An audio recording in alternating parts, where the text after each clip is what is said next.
Dear listeners, happy Wednesday and welcome to another episode of the Female Guides Requested podcast.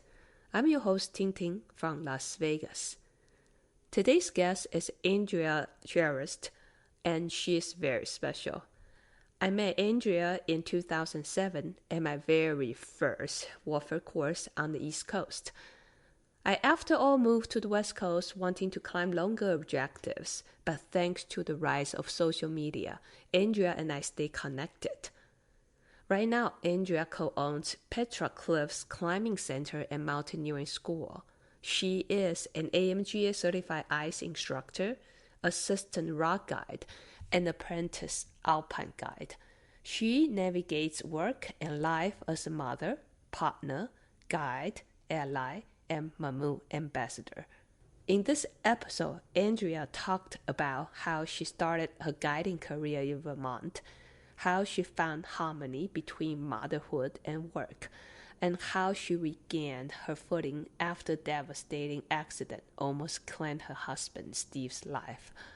During her interview, Andrea expressed gratitude to the climbing community, emphasizing the immense support that she has received.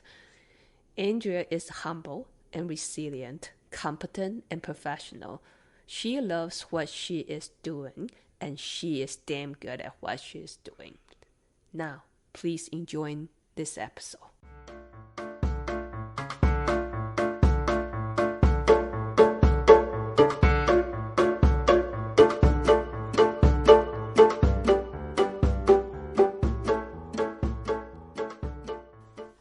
Yeah, I actually haven't done the Zoom interview for a while. That it's always a little bit awkward for me, just because there's no face-to-face. I don't know why is that, but I guess you can understand. Oh yeah. So you've done some in-person I try interviews? to do most in person, but I soon run out of options. Yeah, I know. Well, I'd love to come. I just signed up for my rock guide exam again in October 2024, so next year. Wow, you can sign out that early. Well, I applied. Yeah, I guess you have to, and then I won't know until spring if I'm in. Nice. But I need to get to Red Rock this fall, next spring, and then early next spring. So Yeah. I'll come out and see you. Yeah, let me know. And we should go climb together. That'd be great. Yeah, and I can tell you some local beta if you need it. Thank you. Yeah. Yeah. It's been a little while since I've been out there. 2018. No, 2019. Yeah. Right before COVID, we were there. Oh, okay. So it's actually not too long ago then. No, but 2019. that time was funny because we brought my daughter out and she was 2.5. And so the main goal was like getting Steve climbing again after his accident. Oh, yeah. And yeah, so he got to climb some multi-pitch routes and I just chased a toddler around and climbed some single pitch. It was good. But yeah, I think the first time I've ever been there when I've only climbed single pitch routes. It was weird. I see. Yeah, you actually mentioned quite a few points I actually really want to talk about. You mentioned your toddler, your daughter. And how old is she now? McKinley, right? McKinley, 6.5. 6.5. Wow. And also Steve, I don't know whether you really want to talk about his injury when I was okay. Yeah, I'm happy to. Sure. Okay, great. So basically this interview, well, I've interviewed a lot of female guides, and then you especially are very inspiring. And just can you just do a very quick intro of yourself for the audience? Oh man, this is my weakness. Before we do though, do you remember when we did a wilderness first responder course Oh together? yeah, totally. Yeah, okay. Yeah, that's how we Like, I met. hope you remember that. Yeah. I If only remember it was a very long time ago because I left East Coast in 2008. So it was way back. Yeah, I was trying to remember when that was. And yeah, it was It's only before 2008 like, for sure. okay. Yeah, it was only 8 or 10 days or something. But Oh yeah. then you really got started with your guiding career, That right? was my very first water then. Okay. 10 days. Yeah. And I remember at the end of the warfare, I think it was you invite people to your house or somewhere in the like public park for a barbecue or something. Hmm. I don't remember. Yeah, but I certainly Uh, remember that we met during the warfare okay. course. Yeah. Yeah. Awesome. Okay, an intro. Well, my name is Andrea Charest, and I'm a climber and a guide, and I co-own a climbing gym in Burlington, Vermont called Petra Cliffs. I'm a mother and skier. I have a little garden. I have a little jewelry side business, Oh yeah, and really?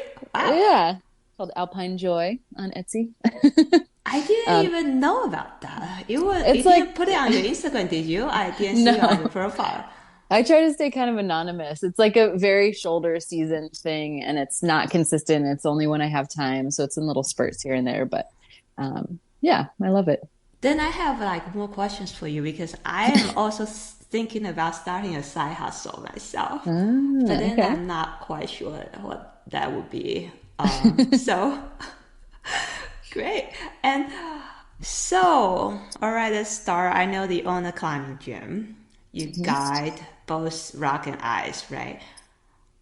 Do Yep. you also do ski too? I have done some Vermont backcountry skiing and some New Hampshire backcountry skiing guiding. I haven't taken a ski guide course yet, I see. so at this point, it's not within my scope of practice to guide skiing. But we are trying to get Petra Cliffs accredited through the AMGA. So then I would become a tenured guide because I've been guiding since 2003 with Petra Cliffs. And so I'd be able to do, just some basic Vermont backcountry ski guiding. Nice. So then you have a business including the climbing gym and your own guiding business and your side It's hustle. yeah, the business is all connected. So we're Petra Cliffs Climbing Center and Mountaineering School. So it's all lumped together, the climbing gym, the mountaineering school, guiding. And let's see, and you are also a mom. Uh, Hmm.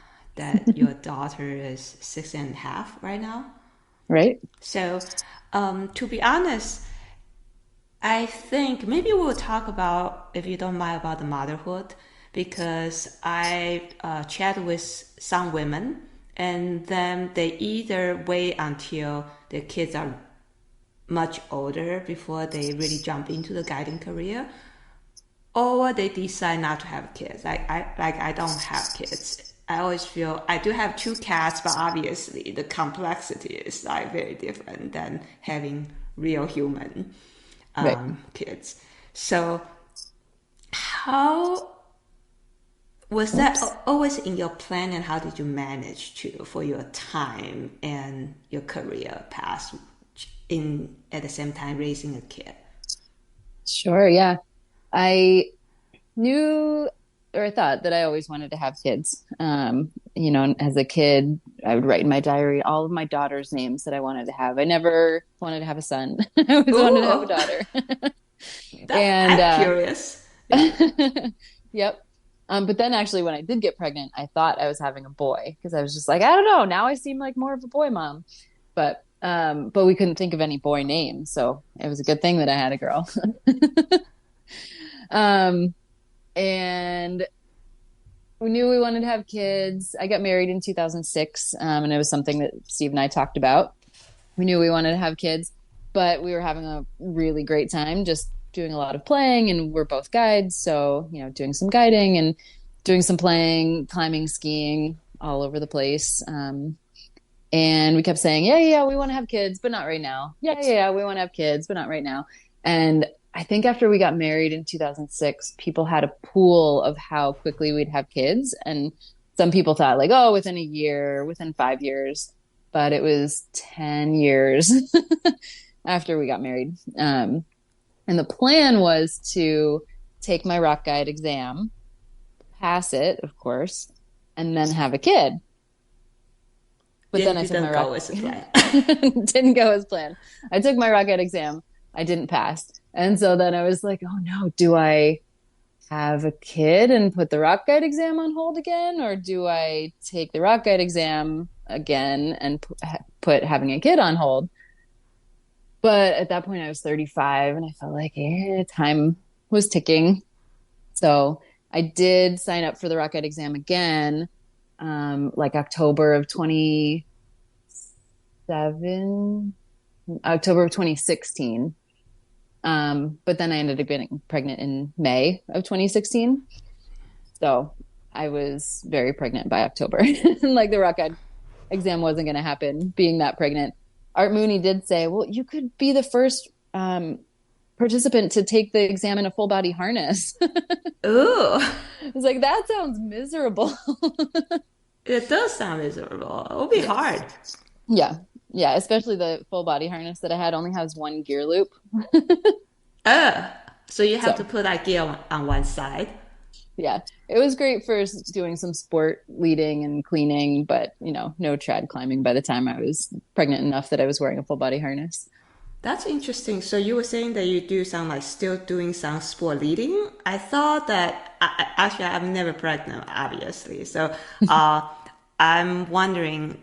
A lot of people say that they would not want to do a leader's fall, right? So Mm, you still led sport climbs? Were you like more conservative, just hopping on things that you probably were not gonna fall?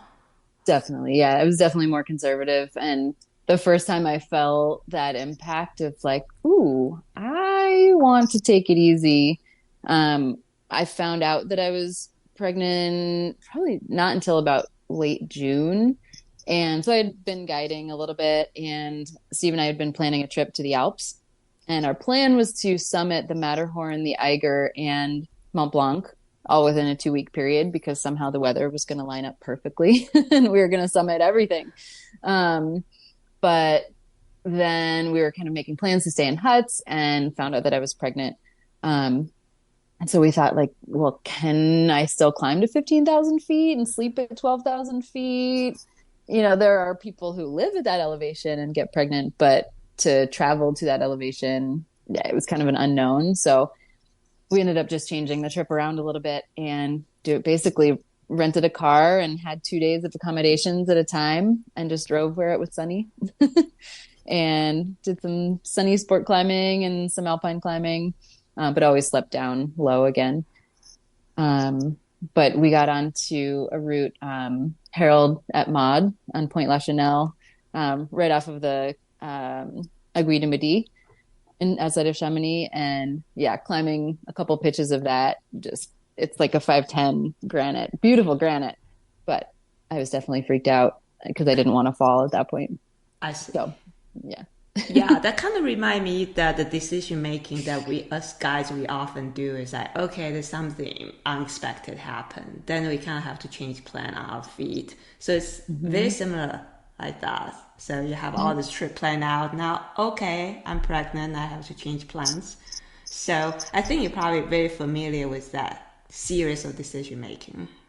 Absolutely. And I'd say, more so in the ice realm too than in the rock realm for me, like just backup plans and yeah, Okay, is that moving into planning. because I don't climb ice that much? So is that because there will be more unexpected things happening during that ice outing? Yeah, I think conditions of the quality of the ice or whether the ice is even there or, conditions of the approach can change a lot more than rock climbing can. I see. Yeah, Hmm. definitely for approach. So like right now for Red Rock, the biggest thing is the crowd. So so I have like plan A, B, C, but probably for Hmm. ice you have more of like objective hazards and stuff. Right. Yeah. Yeah. I definitely know that a lot of women who uh, are climbers already, and then they got pregnant. They didn't really change too dramatically about their personal climbing thing. Maybe they lead less, follow more. But how about guiding though? Because as a guide, that you well, we sometimes we can go to a town and set our top rows, but we a lot of time we have to lead. How does that affect you during your pregnancy about your guiding? Yeah. During pregnancy, I the timing worked out pretty well. I think I didn't guide in the fall much, but I got pregnant in May, but I didn't really know until about 8 weeks. So yeah, I guess that would have been into July, like late June, early July is kind of when I realized it. Um, and I still guided that summer, so felt pretty comfortable guiding, moderate routes that summer, but then took it easy and didn't really guide much in the fall, mostly because for me, it just wasn't very comfortable to be climbing once I got bigger and I couldn't see my feet. It was hard. Even climbing in the gym, where you have to get close to the wall on some bouncy routes, it was just not that fun for me. But I did start skiing. I think we had a pretty early winter that year. So I started ski touring, and just that form of movement felt really good to me. So I skied all the way up until I think probably a week before I gave birth at the end of February in 2017. Then what was the biggest impact then? I mean, the balance between pregnancy and then when your kid was still very young, that so I know the breastfeeding and everything. How what see, because I don't have any experience, I don't even know how to ask questions. But Yeah. what I'm trying to get out, I guess, is I know that I have some female guides friend right now. They have like a 1 year old, so maybe like some advice or just encouragement or some experience sharing, then let them know that it's possible. I Oh, guess. yeah. Yeah. Yeah. I definitely stepped back a little bit in terms of how often I was guiding. Um, but I think at 3 months we hired a nanny, which my whole life I was like, nannies, like I could never afford a nanny. Like, we're not the type of family that has a nanny, but oh my goodness, thank goodness for nannies. Because we have the kind of schedule that doesn't work with a traditional daycare schedule. We guide on weekends, and so we need a lot of weekend care, and sometimes our days go longer. And so we found an incredible nanny, and that was worth every single penny because she really became a part of the family. We didn't, at that point, having McKinley, we didn't have any family in town. And so we needed somebody like that who was just almost full-time care. We started with her a few days a week. And then after Steve's accident, we went up to 5 days a week just so I could still get to work and get to the hospital and visit Steve and still take care of McKinley. And that was a lot. Phew. Yeah.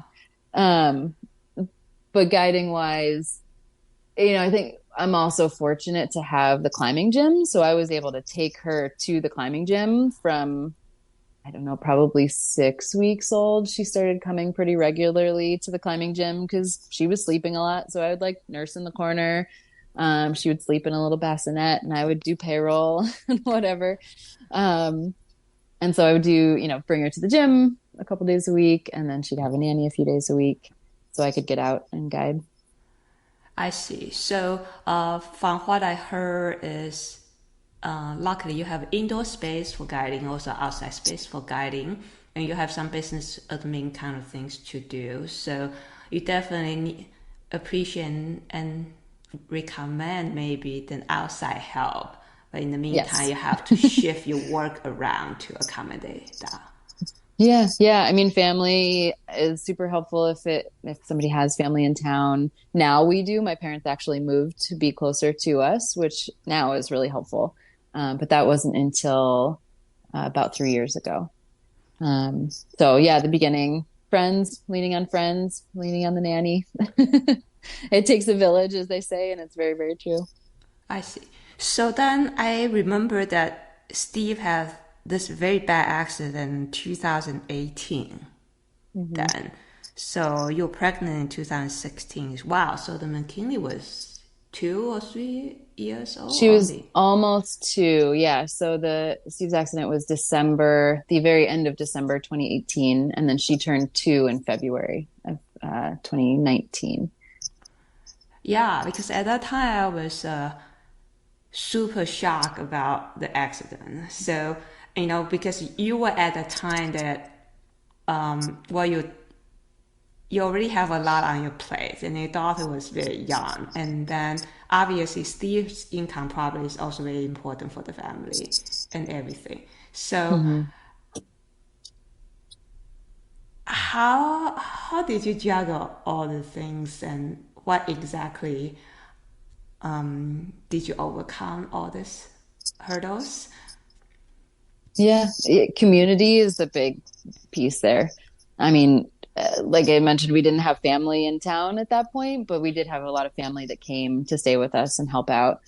So that was amazing. But then just the climbing community here, kind of around the Burlington area, but really worldwide too. We had a friend set up a GoFundMe that really helped us for an entire year. Because we're owners of the business, Steve isn't on our workers' comp policy. And it hadn't been recommended to us to have a separate disability policy. Huh, I Yeah. see. And so when he got injured, we didn't have any, workers' comp, we didn't have disability insurance. Oh, So it I was, nobody else was paying him. We did try to get Social Security disability, but he was denied. So even though he was in the ICU for 5 weeks and then in inpatient rehab for 2 weeks, and he had a moderate traumatic brain injury, he had a lot of injuries that were preventing him from working. He was denied for Social Security disability. And so I, as at the same time I was kind of running the business and managing our pay. And I decided not to pay him for a year so that he could potentially get disability through Social Security. But then he was denied. And it came to the point where we would have had to go to court to fight for his ability to collect disability. And it was destroying him so badly. He didn't want to be seen as, disabled. So I couldn't keep doing that to him. So I just ended up dropping the claim. So that's where the GoFundMe really helped out, because Steve didn't get paid for a year, but we still, we brought on our nanny more. He had medical bills. So it's really helpful to have the community pitch in that way. And I mean, all of the messages that people provided were amazing. You could see how helpful Steve had been in the climbing community. yeah, definitely. And that surprised me. You were saying that because Steve was the owner of the company, so he couldn't claim the workman's comp. And I remember I went to an insurance seminar. I, they vaguely remember that. I think there's a way to give the owner workman's comp, right? You can. It just typically is more expensive. Having the Okay. owners on the policy is quite a bit more expensive because we're the ones doing a lot of the work and doing a lot of the guiding, and to have us covered was more expensive. And so now, knowing what we know, we have a separate disability policy. I see. So looking back, because I know that being injured is probably many guys afraid of being injured, right? Because when we are injured, we can't work, and then just Mm-hmm. we will have a lot of financial impact. So people been talking about disability insurance, if you can get some, and people been talking about what if you can somehow get some office admin work. So in your case, because I do know that there's also a lot of guys, there are also small companies, small guiding service owners. So in your case, from your past experience, you would recommend people to have a separate, just make sure that as an owner and also because as a guy should be covered by some sort of insurance. Yeah, and so all of our guides are covered under our workers' compensation.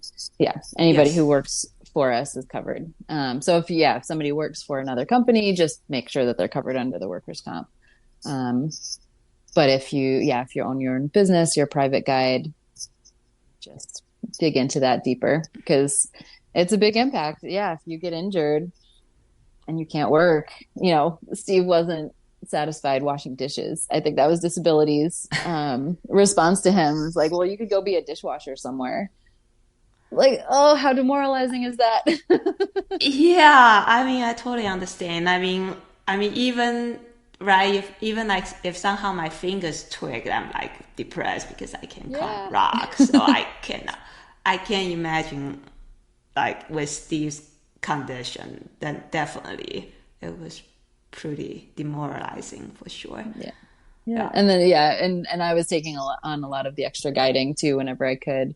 And he actually just this past June had another surgery to kind of correct some things that had been left in not a great condition. Like in his scar line, he developed some hernias from abdominal surgery that he had had. And he had diastasis. So probably a lot of women can um, relate to diastasis. So sometimes during pregnancy, your abs tear and separate. And so when he was cut open during abdominal surgery, his abs separated too, and he was never able to like bring those back together through exercise. So he had surgery just this past June to bring those back together and correct the hernias. And so he hasn't been able to climb this summer since May. So we've lost him as a guide, and he couldn't lift more than 15 pounds since May. Uh, So I've been doing all the family lifting. I'm strong right now. And then picking up like any of the guiding he would have done, I've been taking on this summer too. And it's it I underestimated how hard it would be to lose him this summer because it's been a really busy summer. whew, Yeah. yeah, I want to send you a lot of admiration. You're a strong woman, Andrea. Well, Thank thank you you. for support the family and everything. Yeah. And so how did you say you start guiding in 2003? Did you start in Vermont? I did. Yep. So through Petra Cliffs, I started working at Petra Cliffs in kind of volunteering in 2001 and then starting to be paid in 2002. Right out of college, I went to the University of Vermont, and I'm from Pittsburgh originally, but chose to come to Vermont knowing nothing about Vermont. Just fell in love when I came up to visit. And I really wanted to, at the time, I was snowboarding a lot. So I was like, oh, yeah, I want to go to a school where I can snowboard a lot. Now I ski. I try to snowboard still at least once a season. But I came to the University of Vermont and I got involved with the outing club a little bit. But Petra Cliffs had also opened in 2000, the year that I started school. And so I checked out Petra Cliffs, and I'd really just gotten into climbing the summer before. So all of a sudden I came to UVM. I got a work study position at the little tiny climbing wall at UVM. But also I checked out Petra Cliffs and started meeting more and more climbers in the community and realized like, wow, I want to climb all the time. That's all I want to do. When I came to UVM, I was a chemistry major and I thought I wanted to be a high school chemistry teacher. Oh, But then I realized I didn't want to spend all my time in the lab because I wanted just to climb. And so I switched my major a couple times. I switched to environmental science. That was not what I thought it was going to be. Switched to environmental studies and then eventually switched to psychology. psychology. Yeah. Okay. So you got a So, degree in psychology. yep, degree in psychology. My minor's in Spanish. And I had started working at Petra Cliffs in 2000, spring of 2002. Um, and I started teaching some women's clinics, just indoor climbing clinics, movement and balance and belaying. And the owner at the time, really certification based guiding hadn't taken off yet at that point. So the owner at the time was like, oh, you climb outside with friends. You could probably take this group of women outside climbing, right? I was like, yeah, I could probably do that. And then, instructed outside a few times and winter came and the owner said, you've, take, you've taken people outdoor rock climbing. You could probably take people ice climbing, right? And I was like, or maybe somebody said, well, you should probably join our ice guide training first. And it's like, oh yeah, that sounds good. So I joined the ice guide training one day and then started taking people outdoor top roping on ice. And I top rope instructed ice climbing for a very long time before I ever lead climbed. I think it wasn't until 2007 that I started leading ice. And I yeah, heard so that, yeah, sorry to interrupt you. I no. heard that it's much better that way because ice condition is a lot harder to tell. So you need a lot more mileage on the on ice before you really take uh, on the sharp end. I don't know. Yeah, Is that I think it's wise. Yeah, it's definitely wise because you don't know what you don't know if you start leading, but you haven't seen a variety of conditions. Um, there's definitely exceptions to that. Like we have a couple really strong climbers who have started leading ice, and they're very conservative too. Like they know that they don't know everything, um, which is good. But they kind of defer to other people. Like, is it safe? Should I do this? Is the ice quality good? Um, but yeah, I spent a lot of years with really cold feet, just standing on the ground. So it was like an amazing new world when I started leading ice. nice? So you basically, well, you got to Vermont for school, and then you just kind of dive into this outdoor world and kept guiding ever since then. Hmm. So Yeah. how did that keep you there? Just because the love of outdoors, or you what is there any magic in guiding? Yeah. I love the outdoors, and Vermont is a pretty awesome place. Like at, when I was at UVM, we didn't have great sport climbing here. We had a lot of kind of hush hush climbing. The guidebook for Vermont didn't even come out until I think 2006 or seven or somewhere, maybe even 2009. So we didn't have a Vermont guidebook for a really long time. So I used to travel to New Hampshire all the time to climb. But we're kind of situated right between the White Mountains of New Hampshire and then the Adirondacks in New York. So between the three states, we have really good climbing. And pause because somebody just Hi, got home. hi, This is McKinley. My name's McKinley. Ting Ting. How are you? Hi. Hi. Oh, she can't hear you. Yay. All right. You look like you had chocolate ice cream. I did. Mm. Yeah, I um, remember when I left in 2008, the guidebook of Adirondack Rock just came out. oh yeah, that's a good one too. It's huge. Yeah, and so how's the climbing there? Because I left, so I've never climbed rock in Adirondack. It's good. It's wild, and it's really cool how different New Hampshire feels from the Adirondacks. And Vermont has its own type, partly because of rock type, but also just the wildness. Adirondacks are really rugged, Okay. and there's not a lot of sport climbing. I think more and more things are getting bolted, but a lot of trad climbing, and a lot of just kind of remote, quiet. Things are definitely getting busier now with crowds, but overall, it's pretty wild still. And how long the route can be in the round deck? Like, what's the longest route that you can think of? Hmm. I mean, Chapel Pond has four pitch routes, five. Yeah. Out towards the diagonal, like, hmm, yeah, but maybe four or five pitch routes. I see. The reason I asked is because my impression about East Coast rock is so right now you're assistant rock guide, so you definitely you can operate most of the East Coast rock, right? Oh, probably if not all of them, but most of them. I think all, yeah, all, especially having the Apprentice Alpine guide too, so that enters into anything that falls in the Alpine realm. I can guide into. Yeah. So I'm curious, like, would that really be necessary for you to get a rock guide? Well, I really want to guide everywhere.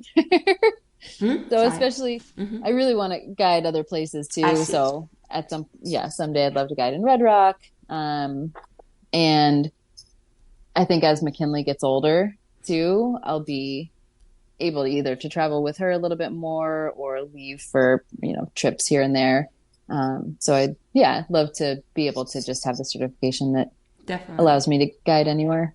Yeah, so you have a plan to like travel to other place Yeah. to guide. Yeah, great. Yeah. And especially since I attempted the exam and didn't pass, like I definitely have this, well, I can do that. I it's hard for me to let go the thought that if I'd had the other examiner pair, I feel like I may have passed with them. Oh, and so there's that. Yeah, I can understand. Yeah. Huh. So, Yeah. did you mind sharing why you didn't pass, or would that be too much? Yeah, no, that's fine. I'm happy to share that. And then I think you've probably seen my story about not passing the ice instructor exam the first time too. Oh, So I gee, can I talk a saw little the bit one about that that. you passed the ice instructor exam, and then you were excited you were one of the few women. Uh huh. Yeah. I bailed off of that exam in 2020 um, for other reasons, but with the rocket exam, basically it came down to risk management. Um, when in doubt, don't run it out. Okay. Yes. I don't know if you have you heard the phrase like when in doubt, run it out.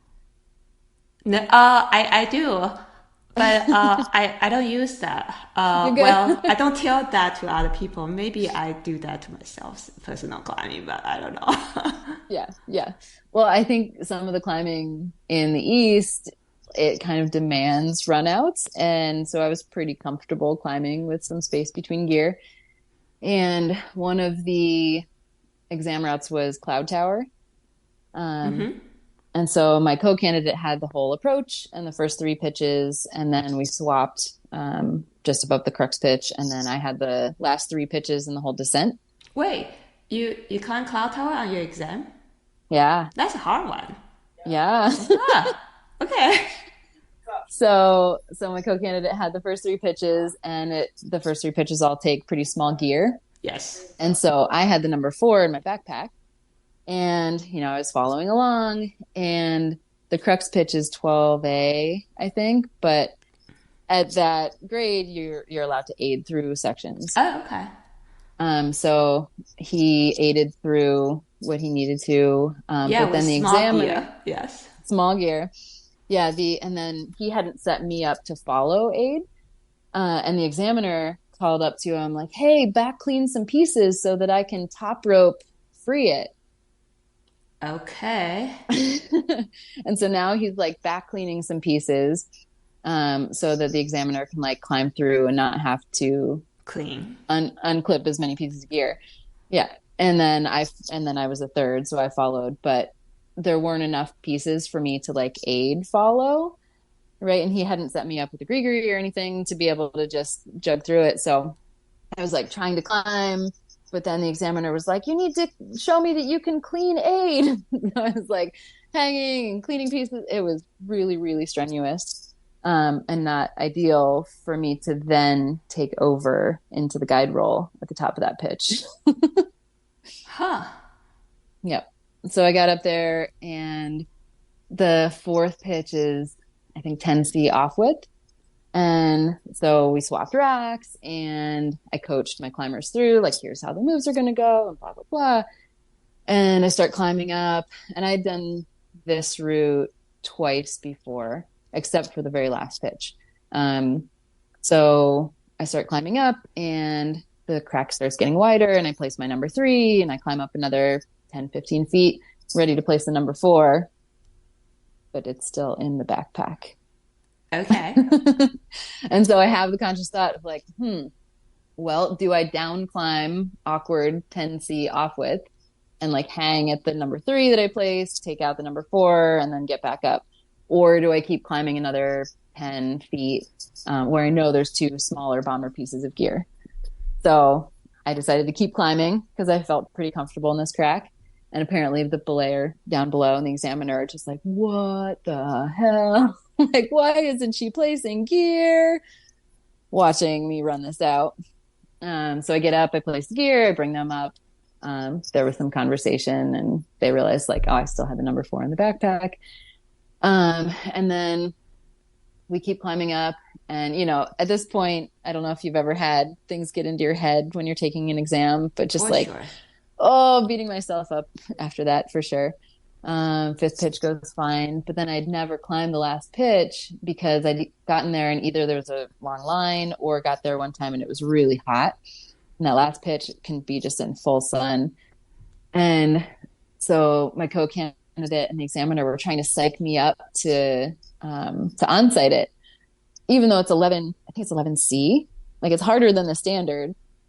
So I could Yeah. have aided it. Yeah. Yeah, I remember it's an Indian Creek style crack. Yes, Yeah. And it's beautiful. it is. And so I was like, "Ah, okay, fine. Yeah, I'll try to onsite it." And I go to get out my tape gloves because hand jammies weren't really a thing then. Uh, and I only have one tape glove. I was like, what the heck? So I like take the time to build a new tape glove. I ended up getting dinged for that later because I took too much time. Um, Even though they'd been psyching me up to try to onsite it. And so I start climbing up and I read the description that the anchor is above a bulge. So I see this bulge and I'm like, yeah. And I start sewing it up and I'm like, I'm almost to the anchor. And then I get above the bulge and it's the anchor's not above that bulge, it's the next bulge. But by this time I'd run out of gear because I sewed it up. So, and the anchor is like 20 feet higher. So I lower down, I back cleaned some pieces, jugged back up the rope, and then I aided the end of the section. So I got, I think, a marginal at that point for taking too long on the route and not being prepared. I feel like I was set up for failure on that pitch a All little bit. right. Yeah. And then, descent goes fine. And then either the next day or the day after that, the next day might have been our movement exam. So pretty easy, like sport climbing day and fun day. But then one of the next days, I ended up getting off route because I was climbing a route I climbed before, for Blind Pillar. Upper blind pillar, yes. Yep. And I had in my head what one of the examiners said in the beginning, as we were all kind of talking around table before the exam started. Somebody said, you should have these routes completely dialed, doing so much research that you don't ever have to consult your notes. And I got to this point on one of the pitches that I was like, oh no, I don't remember where this goes. Like, does it go straight up? I know there's a bolt somewhere, but I don't see the bolt. And then there was all this talk that went out to the right. And so I venture out to the right. I'm like, that doesn't feel right. So I came back to the left and I start going up and I'm like, this feels too hard straight up. So I just got confused. And if I was actually guiding, I would have consulted my notes. That's what kills me. Like, I had my notes in my pocket, but I just had it in my head that somebody said, you should be so, dialed that you shouldn't need to look at your notes. So I ended up going out to the right when in fact the route went straight up, but did this kind of flabby run out with a couple pieces of marginal gear up and around. And by the time I got up to the ledge, I was like, I know where I am. So I like flipped the rope over so that one person could climb straight up and one person could follow. And the examiner ended up following in his approach shoes out this like kind of run out slab. And he said it was really sketchy in his approach shoes where, I felt more secure in my climbing shoes for sure. But yeah, then with the two of those combined, it was an automatic failure. And so they called me the night before the last day of the exam and let me know that I hadn't passed. And so they said I could join them on the last day of the exam. They were climbing risky business, into the top of dark shadows to the top. But at that point I was like, nah, maybe that would be helpful to you, but that's not going to do anything for me. So that's okay. I'm out. I see. So I didn't join on the last day, but I did join up with the debrief. And I completely understand where they're coming from. I do wonder if I tried to appeal, like my climbing ability is my security. But I don't know. I learned a lot about myself through not passing that exam, which I think was a good lesson, a hard lesson, and a lot of money. Definitely. But my impression hearing your story is it seems like there's a lot of, I should not say rumor, but some random advice flying around. Say, oh, you should never consult your no. You should be so prepared. And which, as a guy, I definitely want to be prepared. But sometimes I certainly, somebody want request a route and I'm on site guiding. I'm gonna consult my no. I mean, and I could make mistake on the approach for a couple of times, but I would always find the route. So don't really think that's like a critical mistake, right? No, no, I agree. And I wish I'd consulted the notes. And yeah, I don't think that's a weakness at all. Right. Especially under exam stress. Like maybe I wouldn't have felt that way and that unsure if I hadn't, had an examiner watching me. Definitely. Hard to Yeah. know. Yeah. And I was surprised that your exam on Cloud Tower. I didn't hear that before because I mean it's a hard route and Yeah. so it's surprising that they do that route.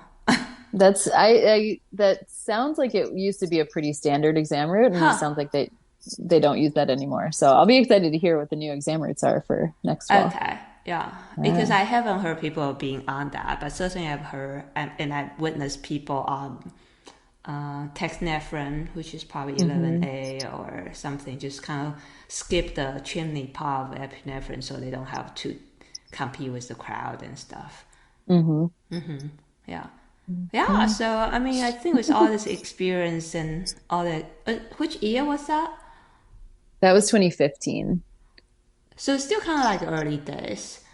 Yeah, Yeah, well, that's the other thing. I think now that the scoring has changed with right. exams, I think that is a good thing. I think it's a good thing though because I actually never intend to be kind of guide, but I eventually decided to start my AMGA rock track. But at that time, a lot of people told me not to because there's a Mm. lot of rumors saying that the AMGA is pretty dogmatic and it's just some crazy things rumor going around said the examiner will say you are for failure instead of success. But Hmm. but then my personal experience, I think time has changed. So my personal experience had been positive, but that was after 2015. So Hmm. Yeah, I think I've had, I mean, mostly positive experiences. That one, and I'm sure other people have dealt with some ego. That just seemed like a little bit of too much ego at play. Like I was mentioning, the other examiner pair was Art Mooney and Angela Hawes, and I okay, was the only female on the exam, which has been pretty common, which yes, I was the only woman. Yeah. Yes. And so I thought like, oh, it's obvious they're going to put me with Angela. Oh, they And didn't, then right? they didn't, and I didn't argue, I didn't ask. I just kind of accepted like, okay, this is where I am and that's fine. But then at the end I did ask. I was like, why didn't you put me with Angela? And they said, oh, it seemed like it was too obvious to put the two females together. Oh, Ah, if I had okay. been with Art and Angela, it would have been the most fun, relaxed, I think, exam ever because they're great. Cool. Yeah. So how about your ice instructor course? That was that true? I mean, I'm not on the ice category, so I wasn't sure how many female ice instructors out there. So there are not that many. No, right now it's just me and Micah Burhart who are certified ice instructors. Who? Wow, Yeah. that's But I mean, it's kind of a little tangent of the Alpine guide. So there are obviously strong female Alpine guides, certified Alpine guides out there. Um, but I think the AMGA kind of recognized that people could become Alpine guide certified without being strong vertical ice climbers, waterfall ice climbers. I And so see. that's when they introduced the ice instructor course. And it's kind of optional, for people to take the ice instructor exam. If somebody's going to be an Alpine guide, then I wouldn't necessarily recommend that they become a certified ice instructor, Okay. just because it's an extra fee, extra time. If they're already going the full track and they have to take the ice instructor course at this point, but not the exam.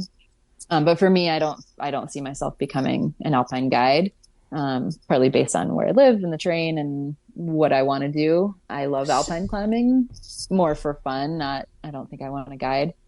so you mean Um, the ice instructors can be an independent track? mhm. I see. Yep. So yeah, for me, I decided to take the ice instructor exam, and that was 6 days in New Hampshire and a couple days in Vermont. Yeah. So it seems like in East Coast, my impression about East Coast, when I still lived there, I climbed some ice too. I play on the snow because the rock season just not all year round, right? Right. So, No. so, so how's the season like, say, in Vermont? But you also got in, so you got in Vermont, you got in New York, and maybe New Mhm. Hampshire too. Yep. Yeah. Yeah. So what's like the season like for you? Yeah, it definitely depends on the year, but rock season could be anywhere from April to October typically, and then ice season December to March. December to March, April to. So that there must be some shoulder season that's not good for either. Yeah, November is usually pretty dismal. That's how I started getting into dry tooling. Okay, yes. Just because it's like, the rock is too cold, but there's no ice. What do we do? So I started dry tooling. And I know there's some mixed climate terrain in New York too, right? Hmm. Yep, So, yeah, in Vermont, New Hampshire, yeah. okay, cool.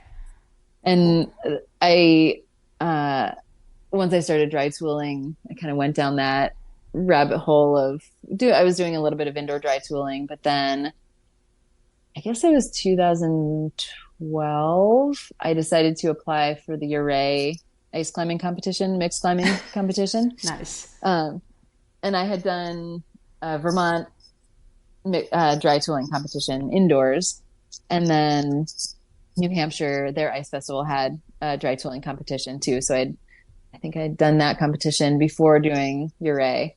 Those were like my, well, I know how to mix climb because I've done two indoor competitions. Nice. And I did a little bit of outdoor mixed climbing too before I applied. But then I applied for a Live Your Dream grant to help get me out to Ouray. And I got the grant. And so I ended up going out to Ouray and competed. And I had no intention of winning or even placing. But the previous year, there had only been 3 women Okay. and a dozen men, or I'm sure they had to turn away some men who applied. And so I was like, 3 women, like there need to be more women applying and competing out there. So I'll throw myself at it. Sure, why not? Nice.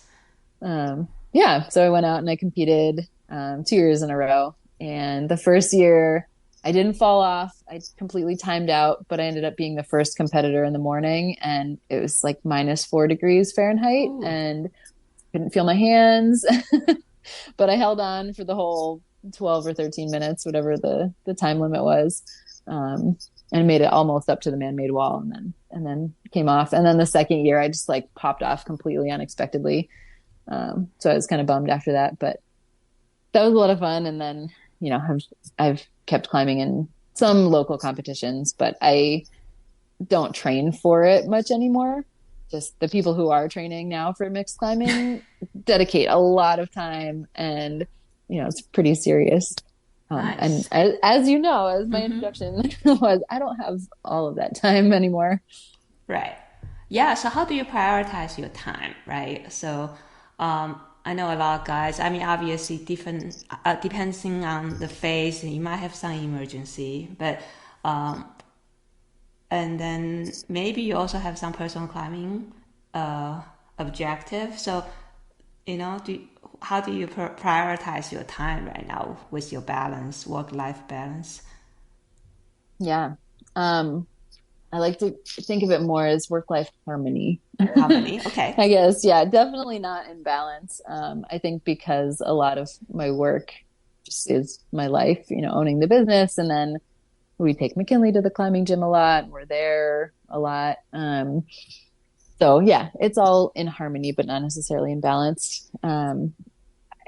Prioritization. At this point, family is definitely a big priority. McKinley is so cool, and I don't want to miss these years, and I want to spend a lot of time with her. So I've learned to be comfortable, like giving work to other people and saying like, oh, this program looks really cool and I'd love to do it, but they'll be fine if they go out with somebody else, and that person will do a good job too. um, I've hired more people to work indoors, so taking some of the load off of my plate.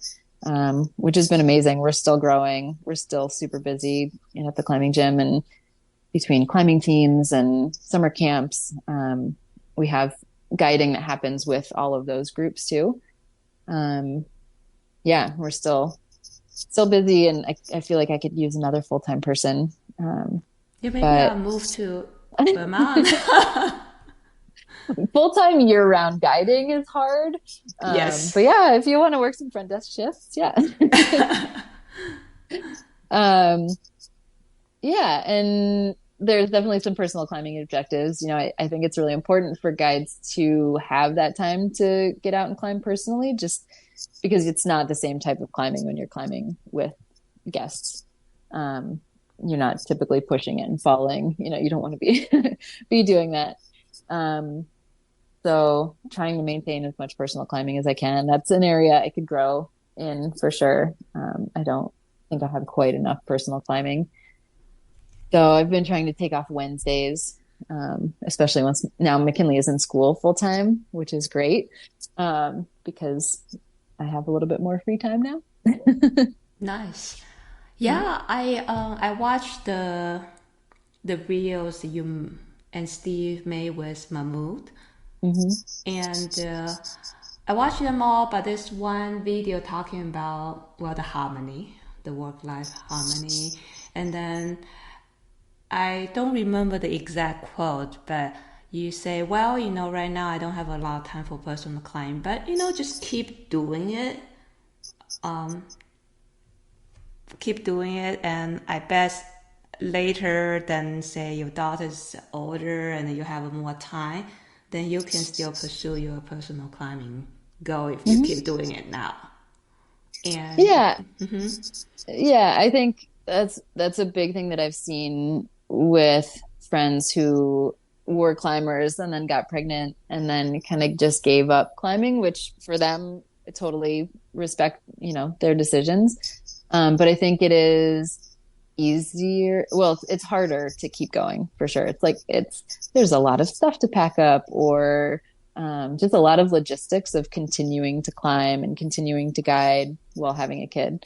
But I think it's really worth it, if that is what feels good to you. yeah, I mean that definitely that's what you said resonate with me because I did a lot of personal climbing before. Right now, I full time guide, so obviously my personal climbing time has decreased a lot, Mm-hmm. and I always worry because you're getting older and older each year. But I also seen a lot of my friends whose kid now almost college and they enjoy this empty nest time doing a lot of big objectives. So I was like, that makes sense. Sometimes you have to look at things in a long view than just being depressed at that moment and worry about things. So, Definitely, yeah. But there's some quote about like if you look back on the past year, you've never accomplished as much as you had hoped to. But if you look back on the last 5 years, it's a pretty different view. In the last 10 years, like wow, look at all these things you've accomplished. yeah, so actually to just tag on that thing that you just said. So you started guiding in 2003 and right now it's 2023. So it has been a long time. And right now, well, with the newest season of my podcast, I like to ask some bigger questions. So if you look back, so kind of wrap around with your career, what would you say would be your proudest thing? Ooh, it's a good question. I can think of a couple moments just off the top of my head. I mean, one was when I guided this route called Ragnarok during one of our ice festivals, which is a mixed, I think it's M4, but WI5, pretty hard mixed and ice climbing route during one of our ice festivals. And I guided up these two men who definitely saw me in the beginning of the day. Like they wanted to climb a classic, and this is what I chose as the classic, a really stout classic. And they were kind of like, what? Like, you're our guide. And yeah, it just felt good to give them an awesome day and have them probably completely change their perspective on what a woman can accomplish at the end of that day. Um, and then on my advanced rock guide course, I remember having the fastest time for my rock rescue component. I was like, yeah. And it all came down. Ooh, I don't know if this will work for everybody, but it all came down to doing a 5-to-1 downward pull. Okay. Yeah. So they threw that at me like, okay, do a 3-to-1. Now do a 5-to-1. And I said, can I do a 5-to-1 downward pull? And my instructor was like, I guess so. I mean, it's 5-to-1. It's just But saved some time and worked better for me because of my size. And so, right. yeah. Awesome. Yeah, the couple moments that stick out at me, but I don't know. I had a lot of really, really great days on ice and really great days on rock with people. I love experiences out with women and turning them into more self-sufficient climbers or more self-confident climbers. Like Nice. that's always awesome when somebody comes in just with so many questions and then it all kind of falls into place and makes sense for them. And, Yeah, I enjoyed that myself too, I think. yeah. Yeah. And how about um, say if people, so we've been talking about an hour or so, and say if you want people can only take one thing away from this episode, what would you say? Ooh. Well, I think one thing I had been thinking about was that kind of getting into this career was not something that I ever expected or planned for. I used to, all my aptitude tests from high school said I should be a physical therapist or I don't even remember what else. And I remember looking through J. Crew catalogs in high school thinking like, oh, I can't wait until I can wear a suit. I'm very happy to not be wearing a suit. But then my parents weren't very supportive of me choosing this line of work either. They felt like I had pretty much wasted my college career. And it took Steve backing me up. I remember we had one time my parents came to visit. We had just bought a house and they came to visit and they were staying with us and they made some comment about me wasting my college career. And Steve said, she's actually really good at what she does. Ooh. I was like, oh. And yeah, I mean, everybody started crying. And my parents were like, should we leave right now? And I was like, no, we'll get through this. We're fine. And it's been cool to see them come full circle. And now that they have moved to Vermont, everybody knows who we are because Vermont's small. Everybody's like, Steve and Andrea from Petra Cliffs. Oh yeah, we know them. And so now my parents are like entering the community and using us kind of to join into the community. So it's been cool challenging those expectations and just showing how legitimate this career is. And I think you've talked to some other people about that too. Like, how do you make it all work? How do you guide and have people see it as a legitimate career and make a living and make enough money? But I think if the passion is there, guiding really gives that passion a purpose. And yeah, I guess that would be my number one. Yeah. Just if it makes you happy and you love it, you are helping lives. Like people need climbing in their lives. People need that slow down and just all of the good things that climbing does for them. Yeah, I love this. I mean, let me tell you, my mom still want me to find a real job. I feel you. Yeah. And I'm trying to, I mean, part of the reason I started this podcast is I'm trying to find all sorts of reasons that I can convince them this is actually a beautiful real job. And then it's just a little bit unconventional. Yep. Yeah. Yeah, I think climbing guides are so in tune with, well, speaking broadly, maybe not everybody, but a lot are just really in tune to nature and like I was listening to another podcast recently, Hidden Brain. I listen to a lot of like psychology podcasts too. And it was about slowing down and savoring moments. And that really resonated for me. Like, in climbing, I'm pointing out little micro features and, or look at that funky lichen over there, and really just slowing down and noticing things and savoring the moment. And that's so important in our lives, I think, that are so busy these days. Yeah, and I don't know how many people who listen to this knows too much about East Coast. And Mm. I've been away for so long. Can you say something that inspire us to visit Vermont, New York, New Hampshire, or anywhere in New England? Uh, sure. Well, so sometimes we try to keep people away. Okay. Like, no, the climate's no good here. Don't come climbing here. No, I'm just kidding. With guidebooks now and apps that have the guidebooks, like climbing has definitely become more popular here. But it is hard in a lot of places because parking is limited. Some of the access is limited, so it's been harder the more busy, the more popular places get. Just for access, because a lot of the climbing is on private land. Oh, okay. Yeah, unlike kind of out west where a lot of Public the land, climbing is on yes. public land, BLM. Yeah. So just something to, I don't know, keep note of. Sometimes access can change too, like trails can change if a landowner just decides that they don't want people on their land anymore. But Crag, Vermont is the local climbing affiliate of the Access Fund, so our local climbing organization, and they've done a great job at communicating with landowners and keeping climbing areas open. But the climbing is great. It's largely schist in Vermont, so schist is kind of a sharper rock. It doesn't flake really uniformly. It kind of fractures in. I don't know how to describe it completely, but it's not like granite where everything fractures in nice cracks and really smooth.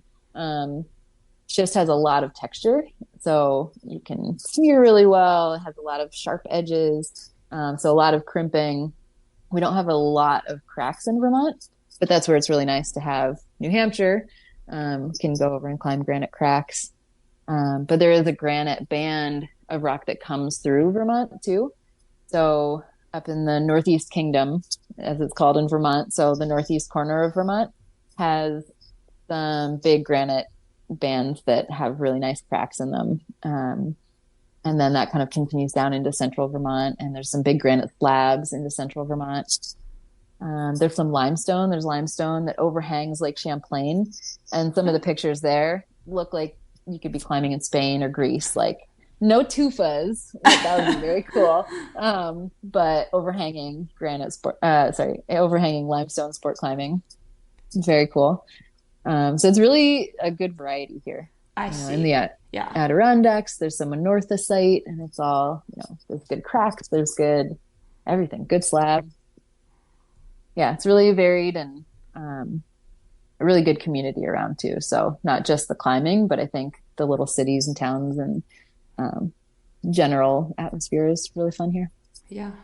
Definitely good community, Mm-hmm. wide varieties of rock, Mm-hmm. and throughout the year have different type of sport, multi-sport access.